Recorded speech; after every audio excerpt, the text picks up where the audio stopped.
Today we're going to look in more detail at what is meant by an SQL injection. So to start off with, let's just get a bit of an understanding of what SQL means. SQL stands for Structured Query Language. This is something that is used to edit, manage, add to, delete, search a database. Databases contain loads of really important information. This could be the information on a website, but it could also be user details. Often that's really valuable information to a hacker. So an SQL injection is a type of cyber attack where they will try and gain access to this information by using malicious SQL code. Now this will take place on websites that haven't been tested very thoroughly, and it could be somewhere where the user has to type in information. This could include somewhere like a login form or a search box on a website. Now, as the user's using the website like this is called user input. And if the website's got good web design, it will check what the user is putting in and it will clean that information before it's being inputted. So let's have a look at some methods of prevention of an SQL injection. The most common one is something called input validation. And if you think about that word validation and the word valid, when something's valid, it's correct. So only if the user is putting correct information will it be allowed. This could be down to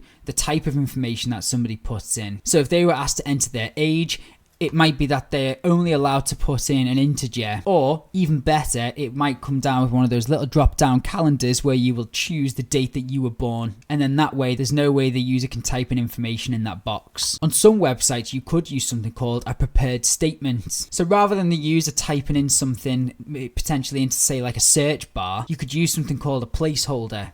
So for example, if you're on a shopping website and you're trying to find t-shirts, rather than them typing in t-shirts in a search bar, you would have a little drop down menu so that you can just click on the section that says t-shirt and it will run that SQL query for you so that the search is done without the user having to type any information that could potentially be malicious. Linking back to the last video, you might just not want to give them any access to anywhere that they shouldn't be able to access to. So we don't want to cause unauthorized access. So you will limit their access to different areas. And finally, a great method of prevention is again penetration testing in this case. So you will do regular checks on your system to see if there's any weaknesses, any vulnerabilities, and if there are, then you can go back and fix them. So just a couple of questions on this topic. So what is SQL injection?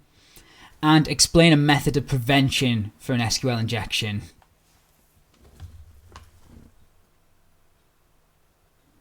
Okay, let's run through the answers then. So what is SQL injection?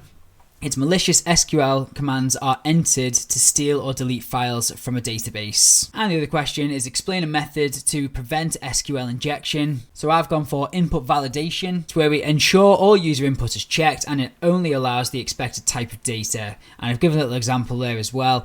Numbers for age, no special characters for usernames. That would have been enough for the 2 marks, but you also could have gone for regular security testing. So you could use penetration testing to identify any vulnerabilities before the hackers do. And that's it for this one. I'll see you next time.